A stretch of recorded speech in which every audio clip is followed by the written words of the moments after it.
국내에 계신 스픽스 구독자 여러분 안녕하세요. 오창익입니다. 국무회의를 생방송으로 지켜봤습니다. 이런 정부도 가능하다는 생각에 전율을 느꼈습니다. 더 중요한 것은 국무회의에서 다룬 내용이었습니다. 산업재해를 어떻게 하면 줄일 수 있는지를 고민하며 다양한 실효성 있는 대책을 마련했습니다. 한 번의 회의로 그치는 게 아니라 현장에 나가서 확인하고 또 대책도 지속적으로 점검하기로 했습니다. 일머리를 아는 일하는 정부가 일을 어떻게 다루는지 보았습니다. 이제 시작입니다. 그리고 중요한 것은 성과입니다. 아주 구체적인 정책, 확실한 점검을 통해 산재 사망자 숫자를 한 명씩 줄여 나가는 게 중요합니다. 이재명 정부에게 기대합니다. 새로운 정기를 함께 만들어 갔으면 좋겠습니다. 수요일 오후 1시 생방송으로 보내드리는 긴급편성, 오늘도 최고의 전문가들과 함께합니다. 민생경제연구소의 임세훈 소장 오셨습니다. 어서 오십시오. 네, 안녕하십니까? 네, 더운 여름 잘 나오고 계세요? 예, 덕분에 저 뉴스 보고 네. 이재명 대통령 말씀하시는 거 들으면서 그나마 무더위를 잘 보내고 있습니다. 청량감을 느끼면서. 그렇죠. 네, 네.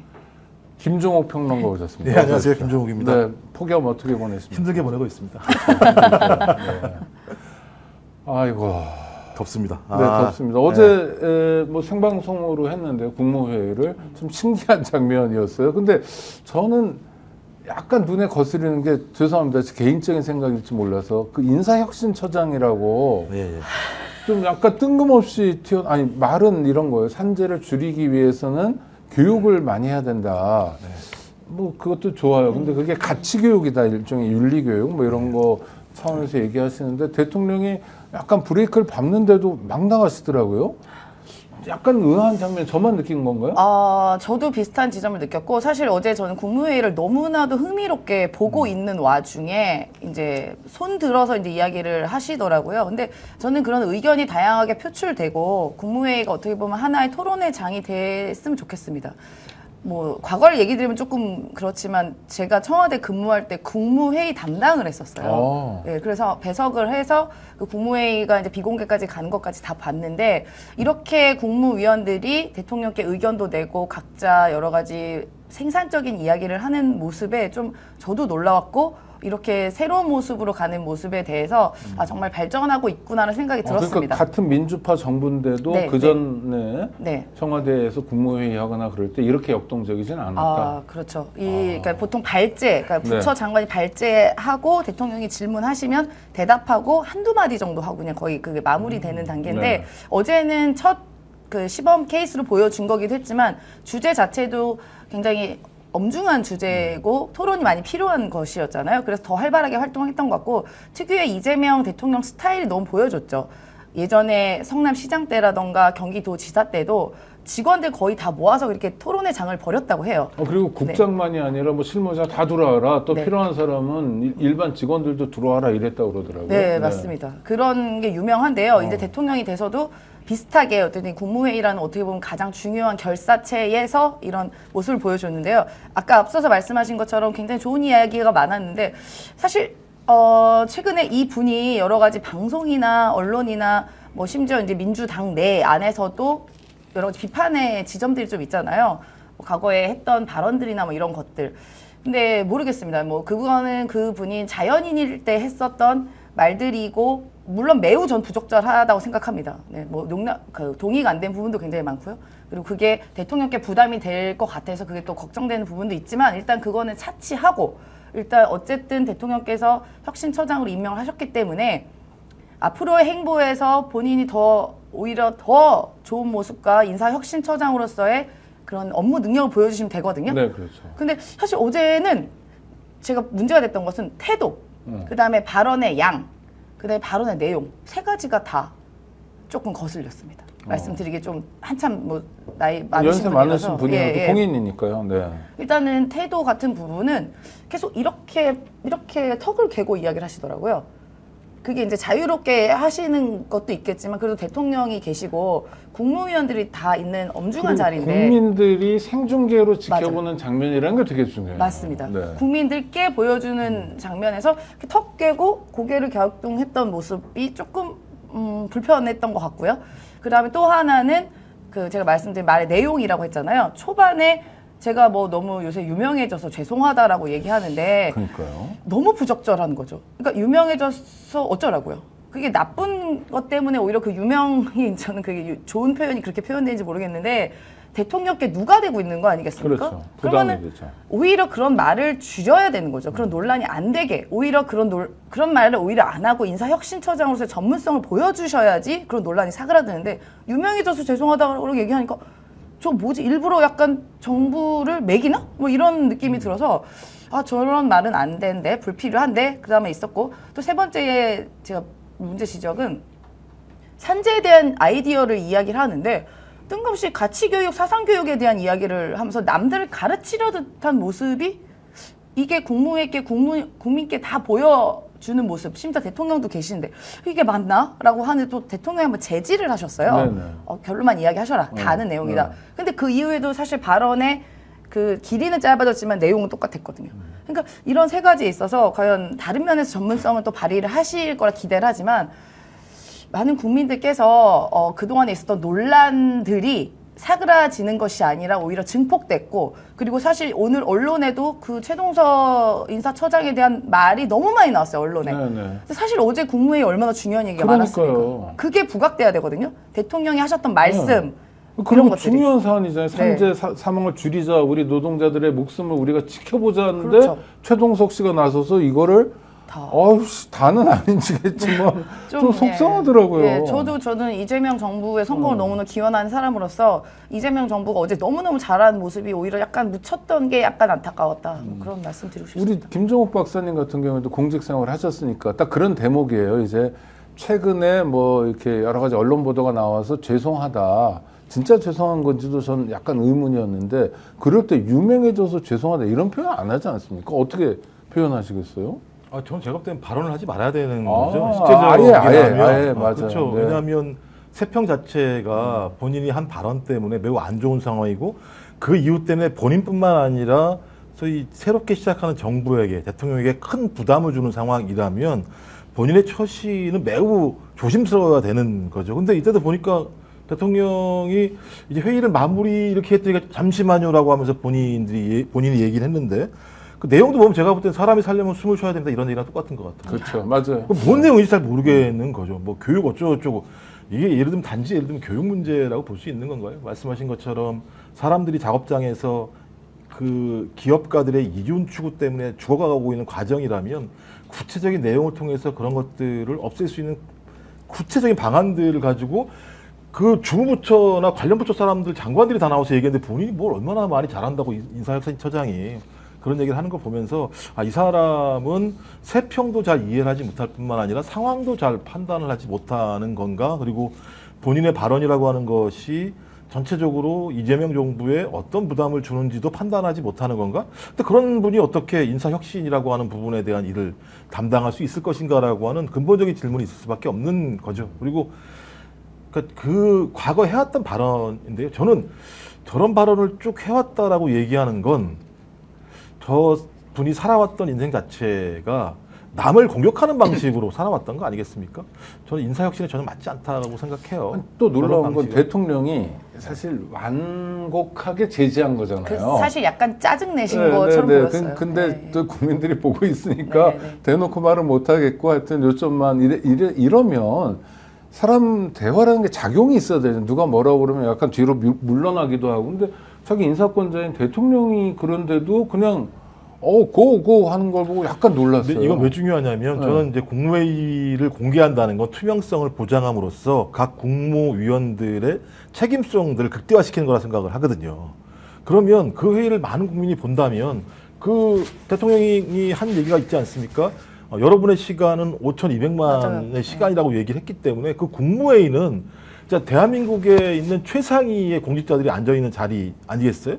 그러면 그 자리에서 진짜 필요한 얘기, 준비된 얘기를 가지고 했어야 되는 건데 제가 볼 때는 그 시간을 낭비하고 아까 말씀하셨던 것처럼 결론적으로 국무회의의 최대 이슈가 그때 나왔던 중대재해법을 비롯한 인간의 생명에 대한 문제였었는데 결론적으로는 인사혁신처장의 어떤 임명 문제와 연동돼 있는 그 사람의 평가 문제가 중심으로 등장하게 되니까 국무회의의 본질 자체와 다른 일들이 지금 세간의 주요한 언론의 쟁점이 되는 것 자체는 전 인사혁신처장으로서 이미 점수를 거의 마이너스로 가져가고 있다고 볼 수밖에 없는 거죠. 부적절하다는 거 확인하고 다시 그럼 국무회의로 가보면 저는 막 신기하다는 생각도 들었는데 보통 산재 사고 하면 고용노동부의 일이다.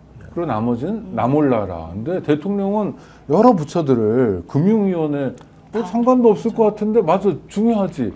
뭐 행안부, 법무부 다 끌어들여가지고 정말 범정부적으로 대응하라.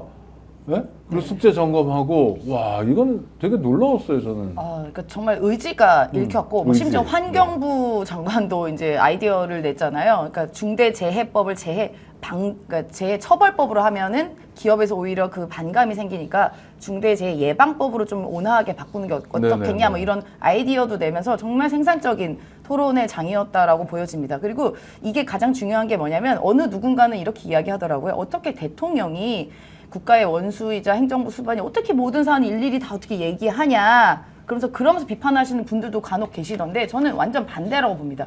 오히려 이게 너무 당연했던 것들이 지켜지지 않았었잖아요. 그러니까 대통령이 이렇게 일일이 어떻게 보면 디테일한 건 아니죠. 당연히 생명에 관한 것인데. 그러니까 한 주제에 이렇게 깊이 토론하고 각 부처의 장관들하고 아이디어를 이야기하고 이걸 반드시 근절하겠다는 의지를 보여주는 것은 이 사회 전반에 다 스며들어갑니다. 와. 대통령이 이런 것까지 다 챙기네? 야, 이거 안 지키면 정말 큰일 나겠다. 이게 하나의 메시지거든요. 그리고 심지어 대통령께서 어떤 특정 기업의 사망사고 5건 일어난 것에 대해서 거기도 한번 가봐야겠네요. 이런 얘기도 하시고. 예. 장관보고 가보라는 거죠. 네, 가보라고도 이야기하시고 또 이제 그 고용노동부 장관이 매일 그 막 약간 특공대처럼 그 산업 현장을 방문한다는 거 아니에요? 불시에. 그럼 나도 불시에 현장 가봐야겠네 이렇게 이야기를 하시더라고요, 대통령께서. 이게 엄청난 큰 메시지입니다. 언제 불시에 대통령이 올지도 모르겠다. 우리 회사에 네. SPC처럼. 그렇죠. 네. 그러면은 당연히 그동안 불법을 저지르고 있었고 만연하게 그게 불법인지도 모르게 했던 기업과 이런 비슷한 일들 했던 곳은 이제부터 이제 비상회의 들어가는 거죠. 네. 야, 언제 대통령 이거 너무 신경 쓴다. 저는 이거 너무나 큰 울림이었고 역시 그 노동자 출신의 대통령 그다음에 행정의 어떻게 보면 대마왕이었 대통령다운 너무나도 신속하고 효능감 있는 국무회의였다. 그렇게 평가하고 싶습니다. 아니 그러니까 저는 시시콜콜한 문제가 아니라 대통령이 역점을 두는 문제가 국민 목숨에 대한 거. 그러니까 국정 운영에 있어서 우선순위가 뭔지 제일 중요한 게 국민의 생명을 지키는 거다. 그래서 어제 다루지는 못했지만 자살 문제도 그런 것 같아요. 그러니까 정부의 책임은 국민을 제대로 모시는 건데 제대로 모시는 것에 제일 먼저는 목숨을 허망하게 빼앗기지 않도록 하는 거다. 그래서 저는 맥락도 잘 짚었다 이런 생각이 들던데요. 제가 또 이재명 정부가 계속 얘기하는 게 궁극적으로 저는 국민 행복이라고 생각하거든요. 우리 헌법에도 소위 행복 추구를 할 수 있도록 하는 건데 그건 이제 미래에 우리가 가야 될 방향이라면 지금 가장 중요한 건 국민의 생명과 안전을 지키는 게 가장 중요한 필수적인 목표다. 이것도 안 되는 국가에서 행복을 얘기하겠다는 건 뭐 말이 안 되는 측면이 분명히 있는 거고요. 근데 저는 어제 제일 놀라웠던 건 뭐냐면 인명보다 비용을 추구하더라 기업이. 그렇죠. 이게 말이 되는 거냐. 이걸 어떻게 막아야 되느냐. 그랬더니 비용으로 막아라. 그래 니네들이 지금 인간의 생명을 비용으로 대하고 있어? 그럼 니네들이 만약에 인간의 생명을 비용으로 대하면 어떤 일이 벌어지는지 내가 비용으로 얘기해 줄게. 라고 얘기하는. 그러니까 저도 저희가 생각했을 때는 저렇게 접근하지 않았을 텐데라고 얘기하는. 그리고 우리가 생각하는 루틴한 방식의 접근이 아니라 기업 내에서 벌어지고 있는 소위 지배 구조와 그 상단에 있는 오너들이 가지고 있는 잘못된 생명 경시가 궁극적으로 인간보다는 비용이라고 하는 걸 더 중시 여기니까 거기에 따라서 그 철학적 가치에 따라서 아래 사람들이 다 그런 방식으로 기업을 운영하니까 이 구조화에서는 끊임없이 인간의 생명이 경시되고 죽음으로 갈 수밖에 없을 것 같다. 근데 이걸 어떻게 할 것인가? 법으로 막는 것도 중요하지만 법이라고 하는 것도 또 법으로 회피하더라. 그러니까 비용으로 때려. 그래서 기업 스스로가 비용이라고 하는 부분과 관련해서 생명을 경시하면 더 많은 피해를 본다는 방식으로 해서 문제를 해결하자는 얘기를 들으면서 야, 이 현장감에 대한 인지 그리고 파악 능력이 굉장히 높구나라는 생각이 들어서요. 저는 앞으로도 마찬가지입니다만 이러면 이제 관료들이 쉽게 회의에 못 옵니다. 그렇죠. 준비 짱짱하게 해야 돼요. 짱짱하게 해서 얘기 나올 때마다 본인 설명 못하면. 그러니까 제가 볼 때는 야 이게 국무회의 만만치 않겠다. 국무위원들 힘들겠다 이런 생각이 들긴 합니다. 여태까지는 장관들이 누가 되고 싶을 때 청문회 하기 싫어서 못하겠다 네. 이랬는데 앞으로는 국무회의 때문에 나는 못하겠다. 그리고 그 지금 돈 문제로 풀어라. 돈만 쫓으니까 이게 사실 영국을 비롯한 많은 나라들이 그렇게 하고 그렇죠. 있어요. 그러니까 그거가 대통령 인식 속에 다 정리가 돼 있는 거예요. 그 사안에 대한 이해가 있다. 네. 국정 운영을 어떻게 해야 될지에 대한 청사진이 그려져 있다는 걸 그냥 보는 거잖아요. 실시간으로. 너무 저분이 내가 아는 분 맞나 하는 생각도 들고 전 되게 고마웠어요. 네. 그냥 자신감이 느껴졌고 사실 그 대통령 선거가 있기 전에, 그러니까 윤석열 파면되기 전에도 이제 유력한 후보였잖아요. 네네. 그때도 뭐 사적인 자리에서 뭐 대통령 되시면 너무 힘들어서 어떻게 해요? 괜찮으시겠어요? 뭐 이런 대화가 오고 갔는데 그때도 굉장히 자신감이 있었습니다. 아니 내가 일을 열심히 하겠다는 의지가 있고 뭐 잘할 수 있는데 힘들어도 당연히 국민을 위해서 해야죠. 뭐 이런 자신감이 보였는데 저는 체력에 대한 자신감도 좀 있잖아요. 이거는. 체력은 뭐 솔직히 체력 좋고 네. 모든 거 디테일하게 다 알고 머리 청사진 있고 부지런하고 기억력 좋고 이런 상사 만나면 너무 피곤하죠. 그렇죠. 네. 아니 오랫동안 같이 지냈던 분들은 그 피곤함을 얘기하긴 하더라고요. 보고서를 다 읽는다고. 맞아요. 네. 근데 뭐 문재인 대통령도 보고서는 진짜 열심히 읽었던 시민들이 있는 거죠. 그러니까 이제 문제의 핵심은 저는 지금은 그럴 때라고 봐요. 그러니까 3년 동안 윤석열이 이게 붕괴시켰던 국정 운영 시스템들을 제대로 다잡기 위해서는 이런 방식의 좀 빡빡하고 그다음에 국민들에게 책임감을 느낄 수 있도록 만들어서 부처 스스로가 움직이게 하는 게 되게 중요하다는 생각이 듭니다만 전 시간이 지나면 지날수록 대통령이 이렇게 지시하거나 감독하지 않아도 스스로 잘 시스템을 굴러가게 하는 게 좀 가장 좋은 방법이라는 생각이 들거든요. 이제 그렇게 되면 그때부터 사회가 신뢰가 쌓이는 거고 신뢰가 쌓이는 사회에서는 서로 공동체라는 것이 만들어지기 때문에 서로가 서로를 질시할 필요가 별로 없어요. 그럼 그런 사회가 훨씬 더 앞으로 혁신 동력을 가지고 앞으로 나아갈 수 있는 거기 때문에 지금은 좀 과도기인 것 같다. 그래서 한 1년 정도 가동한 다음에는 니들이 좀 알아서 잘해라. 이랬으면 좋겠어요. 네, 아니 그리고 선한 영향력 같은 거 있잖아요. 어디 밥집에 가서 대통령이 밥 먹는 모습도 보여주거나 뭐 광화문에 가서 소주 한 잔 마시는 그 선한 영향력이고 또 이주 노동자 괴롭히던 우리 또 다른 대한민국 국민 맞아요. 그분도 뭐 이렇게 대단히 뭐 권세 있는 분은 아닌데도 자기보다 약자를 그러는 것에 대해서 문제 제기하고 이런 모습들이 저는 우리 사회를 좋은 의미에서 성장시킬 것 같아서 약간 기대감도 있습니다. 네, 맞습니다. 네. 정치인들이 항상 이게 말로는 이런저런 미사여구를 많이 하지만 실제로 실행하는 것 단계까지는 물리적이든 어쨌든 뭐 의지가 있어도 못하는 경우가 굉장히 많은데 네. 이재명 대통령은 좀 다릅니다. 확실히. 그 전에 있었던 그런 분들과는 확실히 다르고 그렇게 살아왔고 그렇게 행정을 해왔고 지금 대통령으로서도 또 보여주고 있다 그런 생각이 들더라고요. 네, 그러면 조금 더운 얘기. 아이고. 지금까지는 좋았는데. 네, 이게 다루고 싶지 않은 뭐 주제입니다만 재미있는 주제는 아니죠. 네, 중요한 주제라서 윤석열 오늘도 소환에 불응했습니다. 뭐 핑계를 대는 거는 변호인을 통해서 그것도 특검에 소명했던 건 아니고 변호인단에서 언론에 이 사람 잘못하면 실명한다. 위험한 상황이다. 그래서 못 나간다고 했는데 일단 평가를 한번 해봐야 되겠습니다. 지금 왜 이러는 거죠? 윤석열은? 뭐 기본적으로 본인이 나가서 얻을 수 있는 것이 아무것도 없는 상황이죠. 그러니까 이 범죄 자체가 다른 범죄랑 다르게 내란죄에 해당되는 내용이기 때문에 그리고 지금까지 나온 내용만 가지고 제가 볼 때 유죄 그리고 변호인단도 바보가 아닌 이상은 네네. 이걸 가지고 어떻게 해서 변론을 해가지고 우리가 무죄를 받을 수 있다고 생각하지는 않을 거라는 생각이 들고요.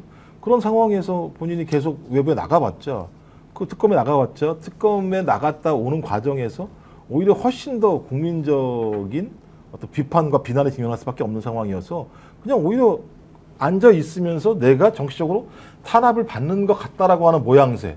그러니까 정치적 탄압은 두 가지겠죠. 이재명 정부가 탄압한다는 것도 하나랑 아까 뭐 어디가 아프다고요? 눈이 실명이라고. 당뇨로 네, 몸이 너무 안 좋은데도 불구하고 특검이 나를 강제로 예를 들면 수사하려고 한다라고 하는 부분을 통해서 자기의 핵심 지지층만 지키려고 하는 방식으로 윤석열과 윤석열 변호인단이 태도를 취하고 있다는 생각이 들고요. 근데 저는 그래서 무슨 생각이 드냐면 이거 김건희 작품인가 이런 생각도 들 때가 있어요. 왜냐하면 이렇게 내버려 두면 이 남편의 갈 길은 빤한 건데 오히려 이렇게 예를 들면 초점을 윤석열에게 맞춤으로써 김건희 자기는 스스로 빠져나와서 어떤 형태로든지 좀 뭔가 살아보려고 하는 도모가 있는 거 아닌가라는 생각이 들어서 저는 좀 빨리 특검이 이 문제 관련해서는 강제 구인 체포영장이라는 걸 통해서 법이 얼마나 엄정한 것인지 그리고 왜 이런 문제와 관련해서 수사를 받아야 되는지에 대해서 좀 국민 눈으로 볼 수 있는 좀 조치를 취할 필요가 있다는 생각이 들더라고요. 네.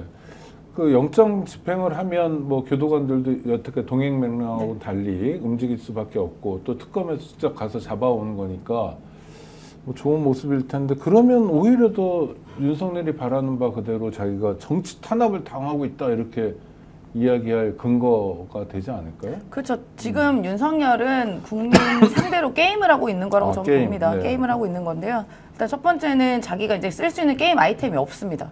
뭐 할 수 있는 게 뭐가 없잖아요. 자포자기 말고는 없습니다. 뭐 사실 변호인 몇 명 빼고는 뭐 부인이 영치금도 안 넣어줘, 면회도 안 넣어줘, 뭐 끈 다 떨어진 상황이잖아요. 그러니까 자포자기 상태고 이미 버린 몸이라고 하죠. IBM이라고. 그래서 내가 가서 뭐 하냐 어차피 뭐 사형 아니면 무기징역인데 라는 게 하나 작용했을 수도 있고요. 두 번째는 나를 보는 관객들을 위해서 보여진 태도라고 봅니다.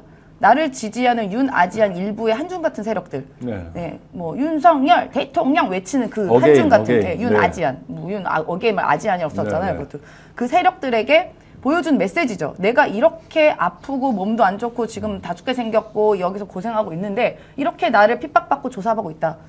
우리 나를 위해서 싸워줘라고 관객에게 보내는 메시지라고 봅니다. 그래서 자기 이제 쓸 수 있는 아이템 저는 쓰는 그 게임의 하나라고 봐요. 네.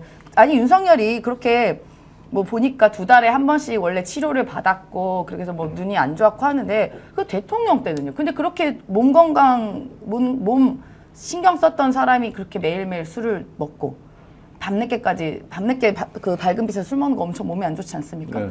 뭐 그런 행동들을 했습니까? 그리고요? 뭐 이제 와서 갑자기 몸 아프다 그러고 당뇨 있다 그러는데 그때는 그렇게 먹는 거 그렇게 신경 썼나요? 어디 보리밥집 맨날 가고 탄수화물 맨날 먹고 섭취했잖아요. 그 지금도 보세요. 영치금 뭐 김계리 씨가 마련해 줘서 400만 찼다고 하는데 지금 7월에 물품이 쓸 수 있는 게 영치금이 하루 2만 원인데요. 초코파이, 사탕, 무슨 떡 뭐 이런 가공식품류밖에 없습니다. 라면. 그거 먹으면 혈당 스파이크 와요. 몸에 안 좋아요. 그런데 그런 거 다 몸 관리 안 하면서 이제 수사 받아라, 조사 받아라, 소환한다 하니까 그때 와서 이제 몸 아프다고 핑계 대는 건 위독 호소입니다. 위독 호소인. 자기가 불리할 때만. 아니 그리고 윤석열은 원래 이미지가 지난번 대선 때도 무슨 아파트 날리고 막 이랬잖아요. 그렇죠. 그러니까 힘세고 네. 뭐 어떤 강렬하고 이런 쪽으로 막 기대려고 그랬잖아요. 근데 뭐 탄핵당했다고 갑자기 환자 핑계 대고 등치도 산만한 사람이 그런 게 통할까요? 근데 그런 사람들 많지 않았습니까? 예를 들어 우리 하는 그룹 오너들 보면 김우중 씨 이렇게 뭐 이런 멀쩡히 분들. 잘 네, 가고 네. 있다가 갑자기 뭐 특검에 나오라 이러면 휠체어에 앉아가지고 완전히 환자처럼 했었던 건데 일단 전 기본적으로 이 주치의가 어떻게 실명의 상황인지 아닌지를 체크했는지 잘 모르겠어요. 거짓말이죠. 그 과정을 잘 모르겠어요. 그다음에 구치소에도 의사가 있기 때문에 저 사람 건강 상태에 대해서 다 확인을 한단 말이에요. 근데 지금 구치소에서는 그런 일이 없다고 계속 얘기하는 상황이고 네. 저희 주치의란 사람은 실명 위험에 소견이 있다고 얘기했으면 국민들이 또 화내실지 모르겠습니다만 저는 대한민국에서 안과 중에서 아주 잘하시는 분을 좀 특검이 얘기해서 보냈으면 좋겠어요. 진짜 이 사람이 실명의 위험이 있는 건지 없는 건지. 그래서 실명 위험이 전혀 없다. 그냥 간단한 치료만 받으면 된다라고 얘기하면 이자는 끊임없이 감옥 안에서도 그냥 특검 수사를 피해 보려고 국민들한테 지금 거짓말을 하고 있다는 것이 밝혀지는 거잖아요. 전 그래서 그리고 실명 위험 정도의 상황이라면 구치소에 있는 의사가 그거 확인한 다음에 당연히 누구한테 와서 치료를 받게 했겠죠. 상식적으로. 이건 무슨 뭐 윤석열이어서 그런 게 아니라 누구라도 구치소에 있는 사람은 그 내에서도 인권적인 보장을 받게 돼 있는 거잖아요. 그럼요. 진료권은 권리로서 보장받습니다. 그러면 당연히 그 정도 상황이면 의사가 어떤 조치를 취하라고 얘기를 했었겠죠. 조치를 취하지 않았는데 그 주치의만 뭐 윤석열이 애기인가요? 아니 근데 거짓말인 게 뻔한 게 그러니까 제가 실명 위험이다로 가고 있다. 그 다음 줄에 뭐냐면 2달에 한 번 진료를 받아야 된다. 당장 위험한 환자가 왜 2달에 한 번? 그러니까요. 그리고 그 근거는 아무것도 없어요. 왜냐하면 윤석열은 외부 진료를 받은 적이 없거든요. 그렇죠. 그러니까 너무 유치한 것 같아요, 이 사람은. 아니, 그러니까 이 사람들은. 네. 그러니까 그러니까 핑계라고 되는 게 변호인 접견 시에 윤석열이 보는 그 글씨가 A4에 16포인트도 잘 안 보인다는 거예요. 근데 윤석열이 언제 뭐 보고서 제대로 읽은 적 있습니까? 기억하시면 대통령 시절에도 빈 종이 갖다가 이렇게 보고 있는 장면, 네. 모니터 이렇게 보고 있는데 빈 모니터 봤던 장면, 이런 장면들이 다 있어요. 근데 눈 때문에 군대 안 갔다 온 사람이잖아요. 그렇죠. 그런데 부동시라고. 당구는 500치고 또 윤석열이 어디 뭐 군대나 이런 데 갔을 때 뭐 농구공 획획 잘 던집니다. 네. 야구도 잘 치고요. 눈이 그렇게 실명의 위기 있는 사람들이 그렇게 뭐 이 공 날라오는 거, 특히나 움직이는 공 치는 게 얼마나 어려운 일인데요. 그런 건 하면서 이제 와서 수사받으라고 하니까 뭐 눈이 실명의 위기고 16포인트. 그러면 20포인트 뽑아주세요. 20포인트로. 16 안 보이면 20포인트 아니, 뽑아주면 안 될 거 아니에요. 본다니까요. 네. 보고서를 안 보는데 뭘. 그다음에 입으로 얘기하면 되지 눈으로 얘기합니까? 입으로 얘기하지. 구치소에서도 돋보기 다 맞춰 네. 쓸 수 있어요. 그렇죠. 그리고 참. 영치금 들어갔다면서요. 400만 원인가. 400만 뭐. 들어갔습니다. 그러면 그 돋보기 살만하죠. 충분히 뭐. 돋보기 살아는 되죠. 참 답답한 사람입니다. 윤석열은 독방에서 혼자 지내고 있는데 어제 뉴스들 보니까 어떤 재소자들 약간 뭐 조폭 비슷한 사람들인 것 같은데 교도관에게 수천만 원의 뇌물을 매겨서 독방에 갔다 이래.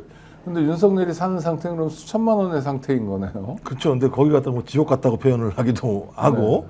그러니까 독방이라고 얘기하면 뭐 말씀하신 것처럼 전직 대통령이랑 특수한 관계도 있고 또 다른 어떤 수인들과 오가는 과정에서 문제가 생겼을 때 어떤 그걸 미리안에 방지하기 위해서 독방을 하고 있는 거니까 이런 더운 여름에 방에 혼자 있는 게 시원합니까? 아니면 여러 사람이 같이 있는 게 시원합니까? 착해져. 네.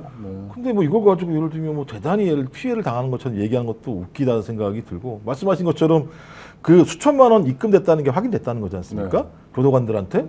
그러면 그 독방에 가고 싶어하는 돈이 있는 사람들은 그게 가장 중요한 예를 들면 피서 방법인 거잖아요. 그 내부에서도. 네네. 그럼 지금 그런 돈도 안 내고 윤석열은 피서를 지금 당하고 있는 거잖아요. 국가에 의해서.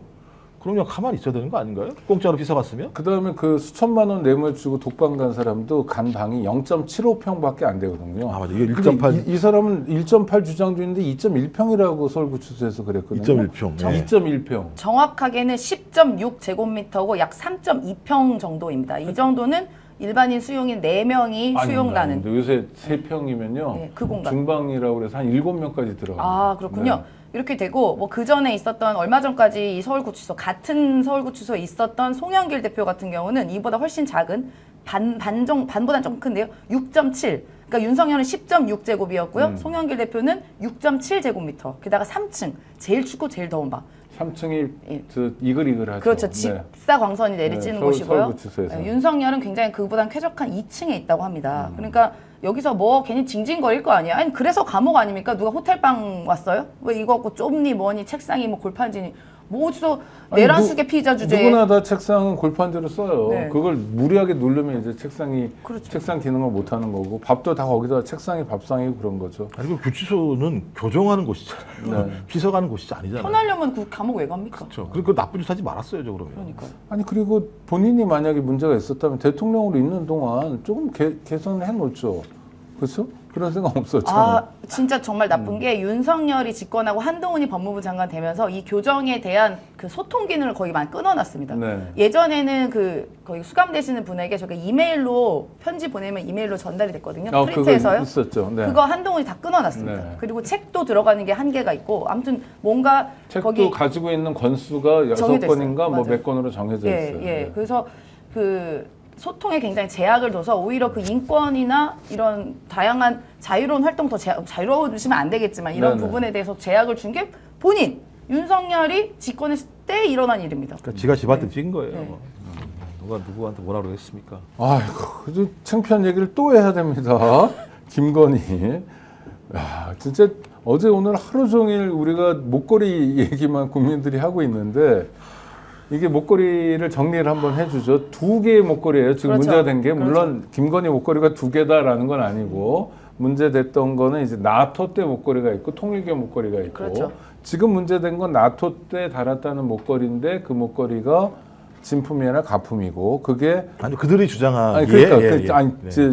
김건희 쪽에서 네네. 얘기하는 게 그게 어디서 발견됐나 하면 오빠의 장모 집에서 발견됐다. 이게 기괴하죠. 예, 기괴하죠. 너무 복잡해요. 그러니까 이게 되게 웃긴 게 뭐냐면 맨 처음 얘기한 게 그러니까 김건희는 거의 제가 볼 때는 밥 먹듯이 거짓말을 한다는 게 확인된 건데 핵심이 그런 거잖아요. 그 나토에 갔을 때가 지인에게 빌렸다. 그다음에 또 하나는 소상공인에게 샀다 이렇게 얘기를 했는데 지인에게 빌렸다 그래서 지인이 누군지 밝히지 않았었잖아요. 근데 이제 와서 확인된 거죠. 지인은 친오빠다라는 게 확인이 된 거죠. 그러면 그때 그냥 친오빠한테 빌렸다라고 하면 되는 건데도 불구하고 그렇게 하지 않았다라고 하는 건 친오빠한테 빌리지 않았다라고 우리는 이해하는 게 정확히 맞다라는 거 하나하고 또 하나는 김건희 측이죠. 김건희 직접 얘기하지 않으니까 변호인 통해서 아주 옛날에 샀다 이런 거잖아요. 아주 옛날에 샀다. 근데 제가 볼 때는 아주 옛날에 사서 갑자기 내가 가품을 친오빠한테 준 게 생각이 나서 야 나토 첫 국제 다자 외교에 가는데 내가 그 가품을 달고 가면 국민들이 좋아하겠지 생각해서 그걸 달고 갔다라는 건가요? 그 말씀하시면서도 되게 어색하시죠. 아, 그러니까 그걸 따라가는 게. 말이 안 되니까 계속 그런 거잖아요. 그러니까 네. 나는 대비를 국제 다자 외교 대비를 가품으로 하겠어라고 작정을 했다라고 하는 거지 않습니까?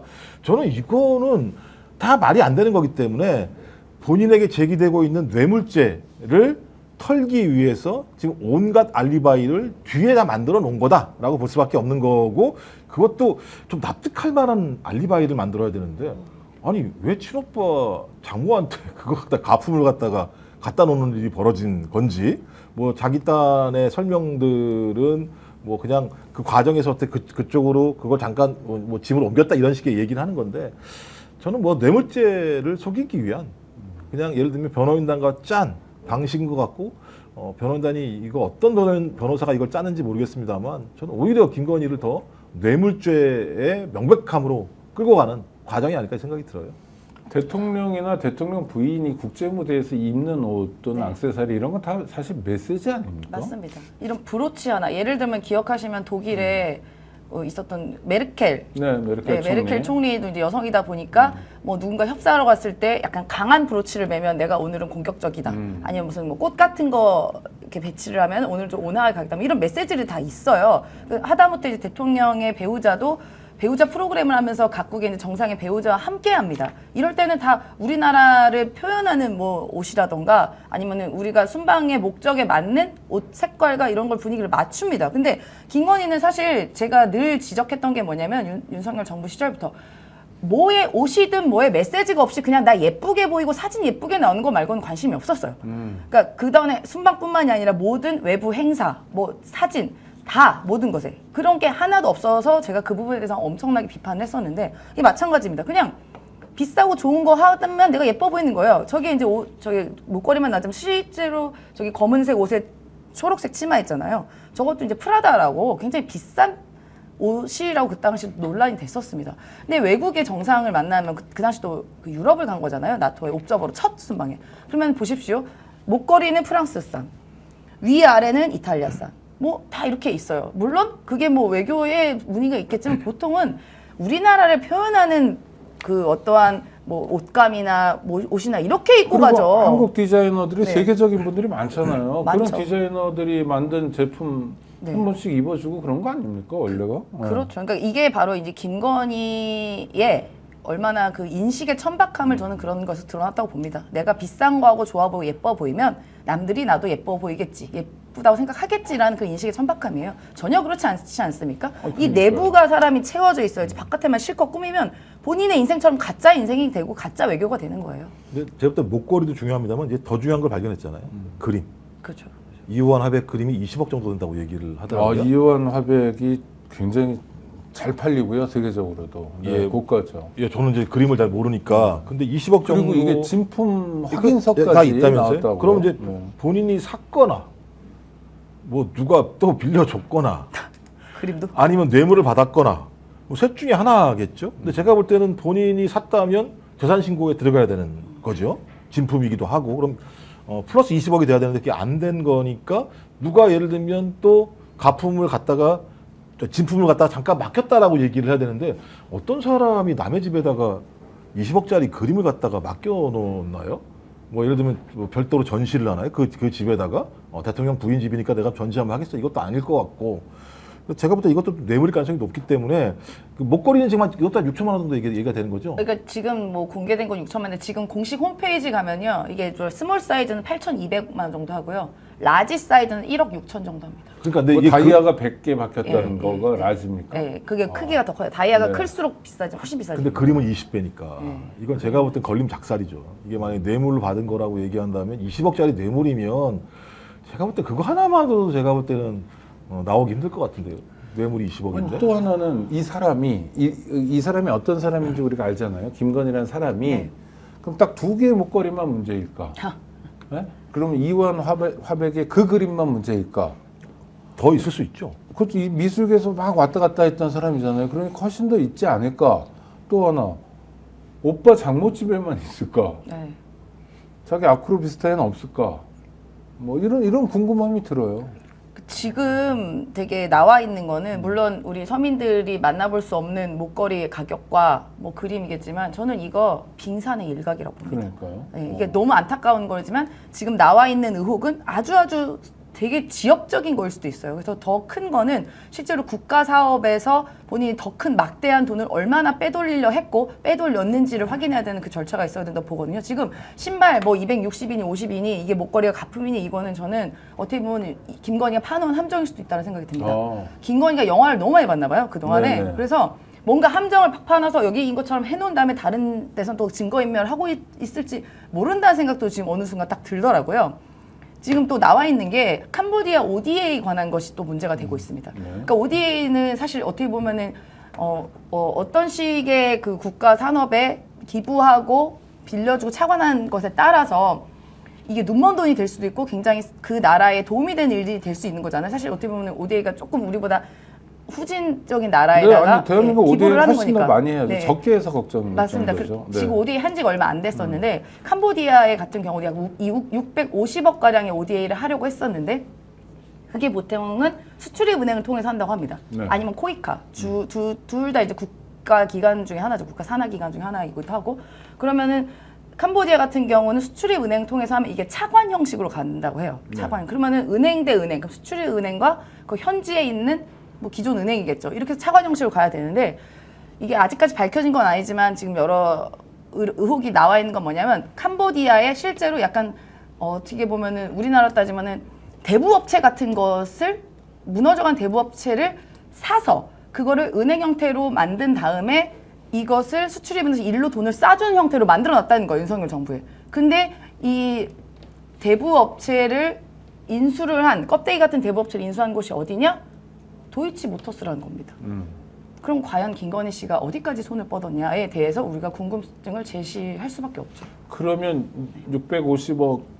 650억일지 더 될지 그게 한 해에 650억인지 이제 한 나라니까. 그러니까 수사를 네, 해야 네, 되잖아요. 네. 그런 식으로 뻗쳐 들어가면 어마어마하게 먹었을 가능성도 있네요. 그러니까 이제 그 예를 들면 이거는 그냥 건인데 예를 들면 그런 거겠죠. 해 먹은 것 때문에 지금 특검이 수사하는 게 있잖아요. 네네. 주가 조작부터 시작을 해서 네.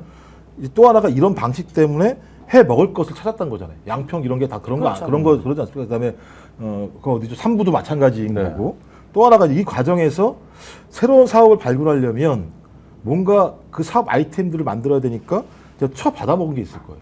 그러니까 통일교가 6천만 원짜리 목걸이를 통해서 통일교의 핵심적인 사업들을 하기 위해서 뭐 예를 들면 윤석열을 만나게 해주는 하나의 중간에 거간 뭐 이런 형식들로 만들었기 때문에 전 이제 요게 그러니까 처받은 게 뇌물이겠죠. 근데 뇌물 중에서 지금 확인되고 있는 지금 추사되고 있는 게 말씀하신 2개의 목걸이 그 다음에 최재형 목사 건도 좀 남아 있을 것 같다는 생각이 들고 그다음에 또 새롭게 발견된 그림 이런 게 뇌물일 것 같고 이제 전 이보다 더 큰 게 말씀하신 것처럼 앞으로 해 먹을 것들을 얼마만큼 지금 작업을 했는가 이 부분들에 대한 내용들인데 뭐 캄보디아 건만 있을 것인가? 그렇죠. 예를 들면 마약건도 마찬가지인데 왜 마약건이 그렇게 벌어졌을까?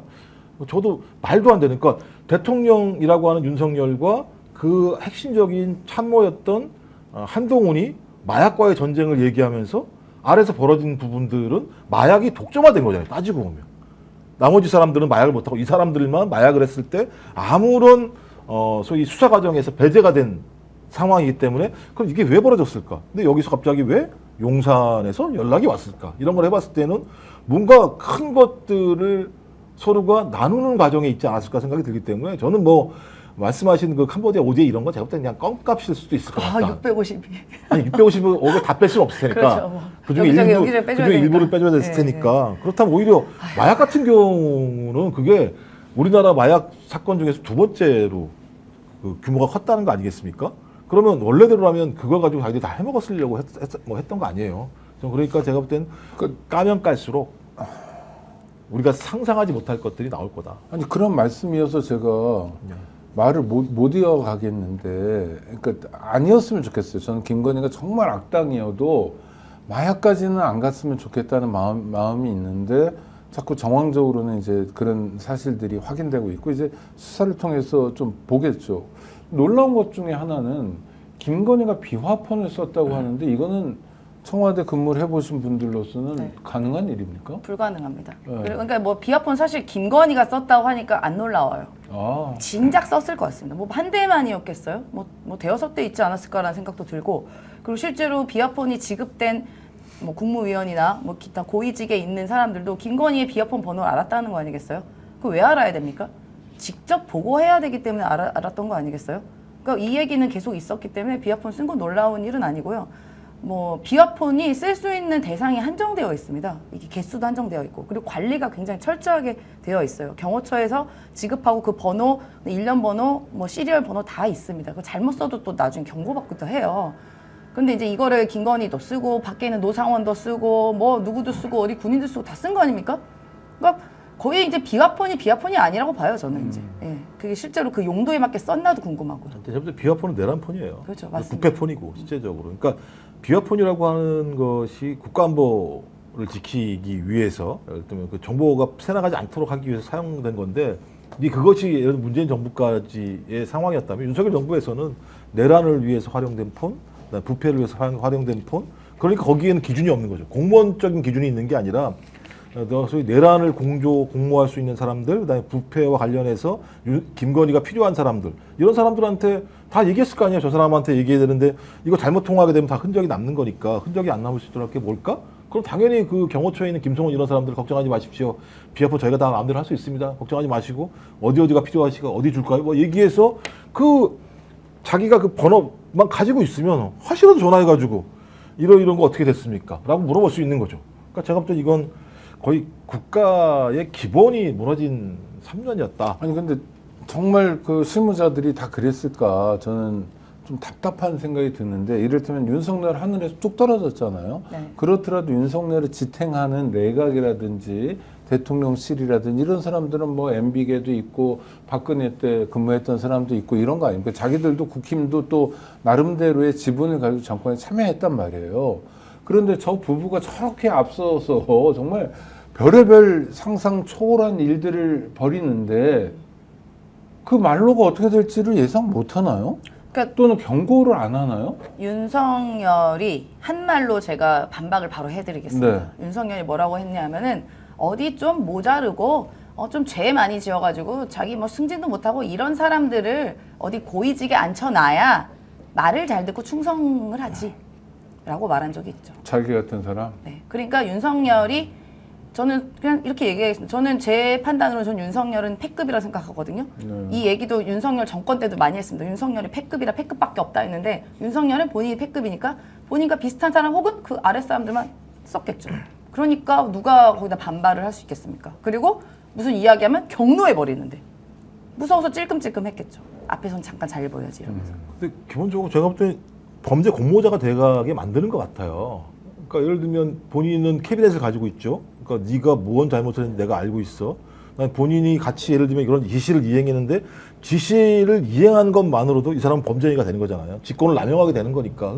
이게 가면 갈수록 공동체가 커가게 되는 것이고, 커가는 과정에서 이 범죄 행위를 하지 말도록 막는 건 내가 직을 걸어야 되는 상황이지만, 오히려 이 안에서 이 사람에게 오히려 더 충성을 시원하게 되면 훨씬 더 많은 권한과 이익을 얻을 수 있는 거라고 한다면 거기에 계속 딸려 들어간 공동체들이 계속 확장된 거라고 볼 수 있는 것이고, 이 사람들은 침묵의 덩어리가 될 수밖에 없는 거죠.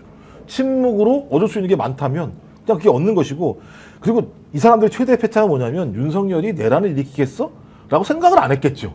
그래서 상상 속에 안 들어와 있었죠. 그렇죠. 그럼 네. 5년이라는 기간이 남아 있으니까 임기 중반쯤 넘어가면서부터 슬슬 드라이브 걸어서 나도 빠져나가고 이런 생각을 했었던 것 같은데 갑자기 12월 3일 날 2024년도 이런 일이 벌어지고 나니까 제가 볼 때 또 똘똘 뭉친 거죠.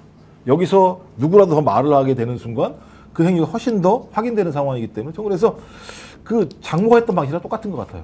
우리 같이 사업해 볼까? 라고 사업하고 난 다음에 검찰 갖고 와가지고 감옥에 보내고 자기가 다 독식하는 방식으로 그러니까 그들이 살아왔던 방식을 그대로 국가 운영에도 국정 운영에도 그대로 활용했다라고 볼 수밖에 없는 거죠. 그들이 살아왔던 방식이 아무리 거지 같고 개 같다 하더라도 네. 개한테 미안하지만 나쁘다 하더라도 국정 운영에서도 이런 게 통할 거라고 생각하는 그 뭐랄까요? 그 용기, 깡다구? 네. 이건 뭘까요?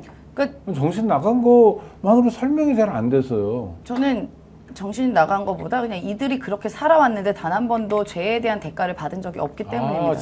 실패가 없었으니까 네. 통한다고 봤군요. 네, 특히나 김건희 일가는요. 어. 김건희 일가. 윤석열은 뭐 본인이 어쨌든 검찰로서만 생활을 했고 뭐 나쁜 짓 해도 술을 얻어먹고 뭐 이런 것도 있었겠죠. 근데 김건희 씨 일가 같은 경우는 그 범죄가 실제로 드러난 게 지금 우리가 보여지는 것들 뿐이고 안 드러나고 덮어진 것도 사실 무궁무진하게 많을 거 아니겠습니까? 네.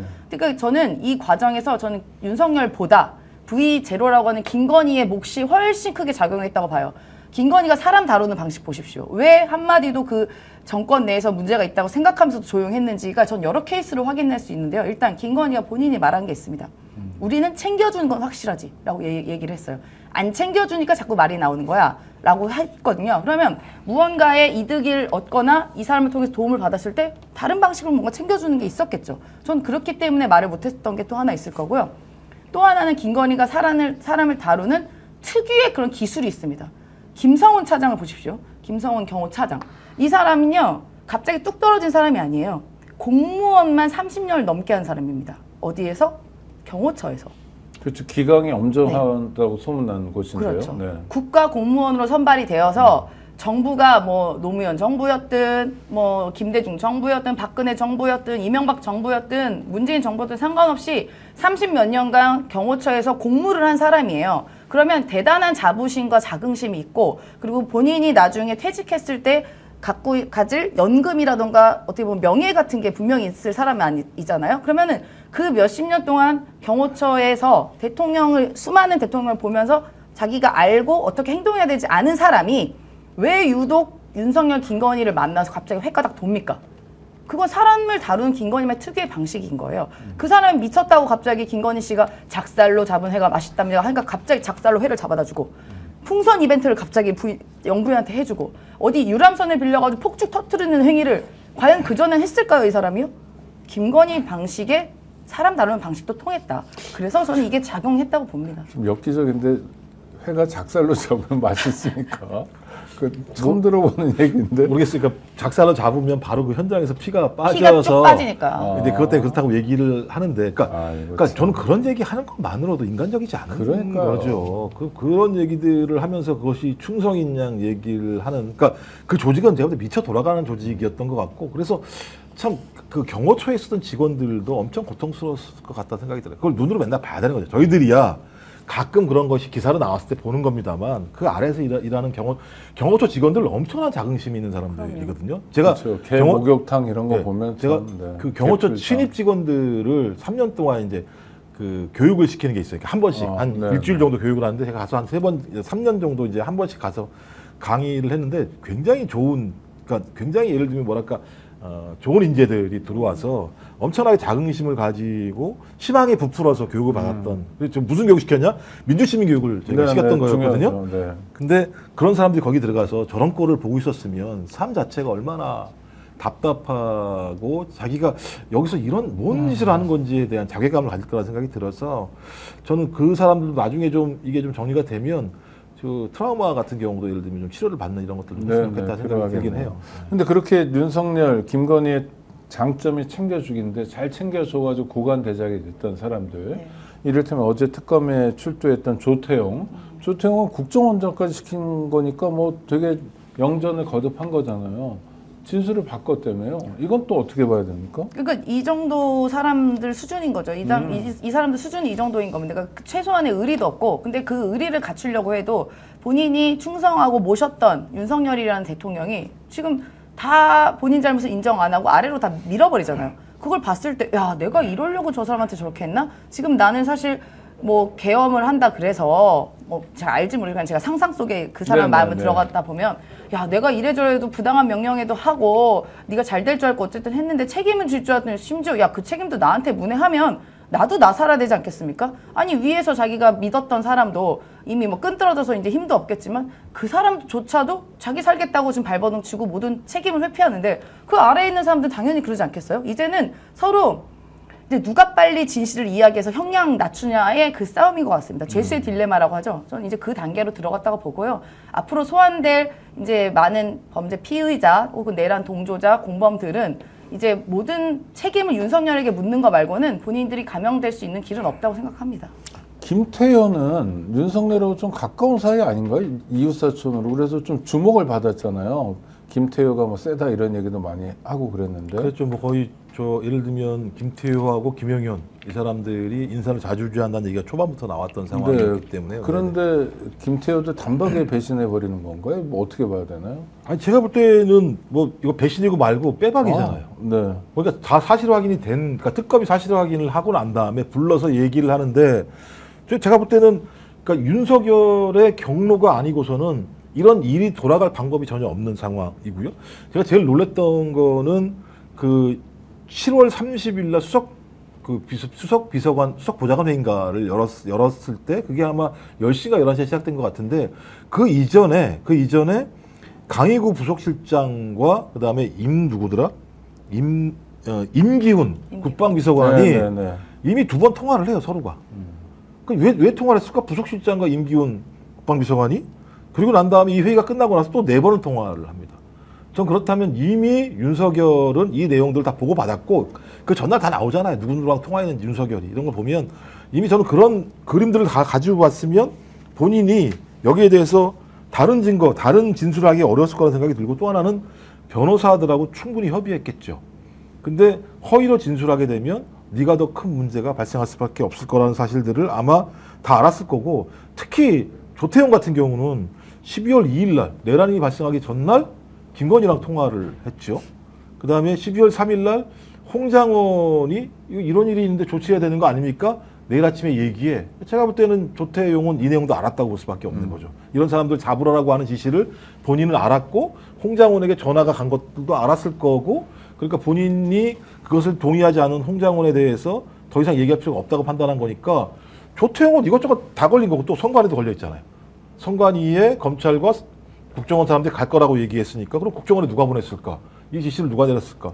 그러니까 저는 지금 상황에서 경감할 수 있는 유일한 방법은 그러니까 특검이 가지고 있는 정확한 진술에 대해서는 지금까지는 거짓이라고 하더라도 이제부터는 맞다고 얘기를 해서 구속 사유가 적어지도록 하는 방법을 채택할 방법이 있죠. 왜냐하면 계속 거짓말을 하면 이 인간 이거 진술을 갖다 계속 거짓말을 하네. 증거인멸 우려가 있으니까 이걸 빼려고 한 측면도 있고 또 장기적으로는 본인이 특검이나 이런 데 계속 예를 들면 진실을 얘기함으로써 경감하려고 하는 이 측면도 있기 때문에 지금 본인한테 중요한 건 윤석열이 아니라 변호인단의 조언이다.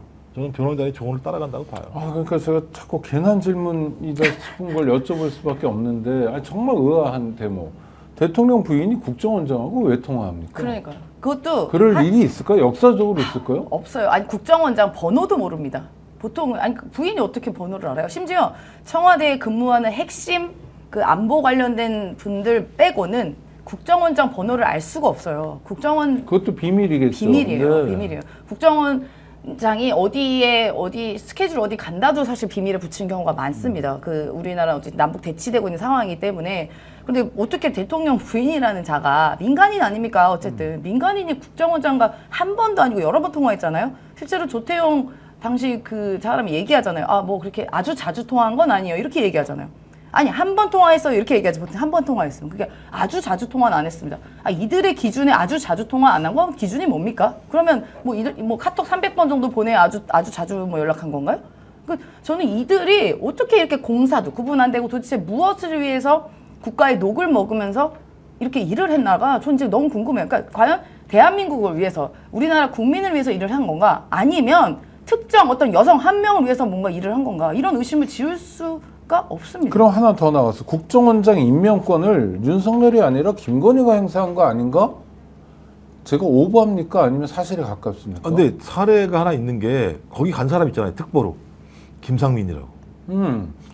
조국을 잘 조졌다는 이유로 조져서 네. 김영선 딴 데 보내고 그렇죠, 그 사람이죠. 거기다가 꽂으려고 했다가 못 꽂은 사람인데 못 꽂아서 미안하니까 국정원 특보로 보내는 거 아니겠습니까?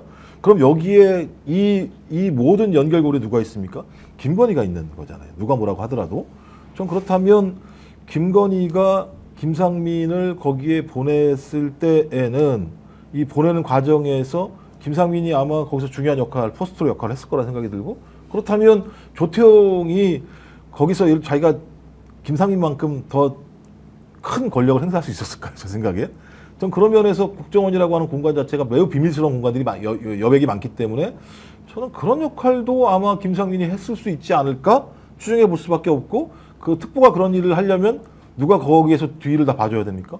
국정원장이 이런 부분들을 다 예를 들면 케어해줘야 되거든요. 네. 특보가 할 수 있는 건 아니니까.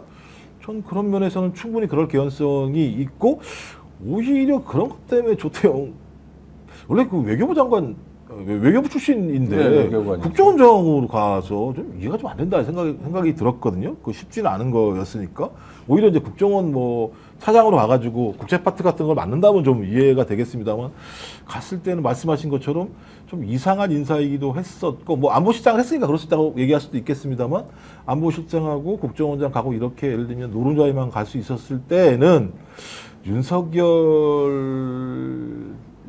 엄청나게 신뢰했을까? 그걸로만 됐을까?라고 하는 의구심을 충분히 가질만 하죠. 그렇다면 그 외에 머리에 떠오르는 사람은 딱 한 사람이죠. 김건희밖에 없는 거죠. 그러니까 공직 전반에 김건희 라인이 움직이고 있었다. OX. 이거 100%입니다. 100%요. 저는 아이고. 증인도 한 명 있습니다. 네. 뭐 제가 오랫동안 알았던 지인인데 어떤 특정 분야의 전문성이 좀 있으신 분이에요. 근데 네. 이게 정치 색이 별로 없는 사람인데 윤석열 정권 초기에 대통령실로 임명이 됐습니다. 좀 높은 자리로요. 네. 근데 그 자리에서 이제 어떤 좋은 일을 하러 갔기 때문에 윤석열 좋든 싫든 일을 하러 갔는데 어떤 지시사항이 있어서 그 일을 하려고 하는데 김건희 쪽에 있는 사람과 충돌이 됐다고 해요. 그래서 그게 아니다 이 일은 이렇게 해야 된다라고 아까 김건희 쪽 사람의 의견을 묵살하고 이 일을 이렇게 진행을 하고 있는데 그냥 바로 경질됐습니다. 이런 네. 중에 그냥 네. 집에 가. 네, 그냥 이유 없이 경질이 돼서 나중에 시간이 지나서 한번 이 대화를 해봤더니 확실히 안에 있는 분위기가 예를 들어 그냥 그 대통령실의 전반적인 그 고위직과 대통령의 지시를 따르는 게 아니라 김건희의 지시를 오히려 따라야 안 잘리고 길게 간다. 뭐 이런 얘기를 본인이 하더라고요. 아니, 그런 사람이 되게 많았어요. 네, 많아요. 제가 이름 생각 안 나는데 그 김건희 라인이라고 얘기했던 국정기획비서가 누구 하나 있었어요. 제가 그분 이야기한 겁니다. 아 그래요? 그 다른 사람인데 사람입니다. 다른 이 사람이 사실상 비서실장이라는 얘기가 나올 정도의 상황이었거든요. 그러니까 뭐 김건희 라인 자체가 작동. 그다음에 또 뭐 공천 과정에서도 마찬가지고 예를 들면 김건희 쪽에 얘기하면 돼. 뭐 이런 얘기들이 막 나오는 게 다 녹취로 다 나오는 내용들이잖아요. 네네. 그렇다면 전 대통령실은 두 개의 라인이 있었다. 하나는 우리가 소위 하는 이제 MB계로 지칭돼 왔던 그 라인들이 과거에 이제 청와대에서 공부했던 사람들, 요 라인들이 일부 들어와 있었고, 또 하나가 이제 장제원 라인은 들어갔다가 다 초반에 다 작살 났고, 그 다음에 그 맨 처음부터 MB계보다 더 위에 있었던 김건희계가 존재했다고 봐야 되는 게 맞다라는 생각이 들어서, 그러면 가장 오랜 기간 동안 소위 가장 큰 힘을 발휘한 건 김건희 라인이겠죠. 그러니까 제가 볼 때는 김건희 라인의 그 10상시간, 뭐, 3상시라고 해야 되나? 뭐 3명의 행정관, 또 본인이 얘기하고 있는 그 비서관, 뭐 이런 라인들이 실제적으로 전체적인 대통령실을 자주주했다고 보는 게 맞겠죠. 아유, 듣기에도 망측한 얘기들을 반복적으로 우리 구독자 여러분들께 들려드려서 정말 죄송합니다. 근데 뭐 좋은 뉴스만 있는 건 아니니까요. 그러니까 세계 특검이 해야 될 일이 얼마나 많은지를 오늘 또 확인합니다. 명명백백하게 밝혀야 되고요. 특검은 아시는 것처럼 제한이 있습니다. 기간에 제한이 있는데 특검이 자기 역할을 다 하면 그 다음에 미진한 수사를 어디서 어떻게 어떤 방식으로 할지도 이재명 정부에서 또 국회에서 고민해 주시기 바랍니다. 이거는 정말로 뿌리를 뽑아야 되고요. 다시는 이런 야만적인 일이 반복되지 않아야 된다고 생각합니다. 구독자 여러분 늘 감사한데 좋아요로 성원해 주시 바라고 또 스픽스 구독도 많이 해 주시 바랍니다. 전해드릴 말씀입니다. 홍삼 가격의 산삼을 드립니다. 전설의 고려 산삼의 맥을 잇는 지리산 산양 산삼 추출액 순 100%죠. 산삼 순백을 소개합니다. 옛날 어르신들이 이렇게 더운 무더위 여름이면 산삼 한 뿌리씩 챙겨 드셨다고 합니다. 이제 그 산삼을 간편하게 한 병에 담은 산삼 순백이 있습니다. 7월 이제 말, 오늘 또 중복이죠. 이런 때는 우리 몸의 에너지를 미리 채워야 합니다. 산삼 순백 한 박스에는 7년근 산양산삼 30뿌리 분량의 사포닌이 꽉 들어차 있습니다. 다양한 사포닌 종류와 압도적 농도, 또 흡수율을 높이는 컴파운드 K까지 이런 걸 모두 다 강화해서 몸에 쑥쑥 에너지를 제대로 채워줍니다. 온라인 후기가 17,000건이 넘습니다. 거의 만점에 가까운 평점을 자랑하고 있고요. 7월에도 변함없이 산삼 순백 1+1도 하고요. 또 순백 10병을 추가로 드린답니다. 무더위에도 온 가족 기력 회복하고 또 유지하기 위한 최고의 선택 산삼 순백이 있습니다.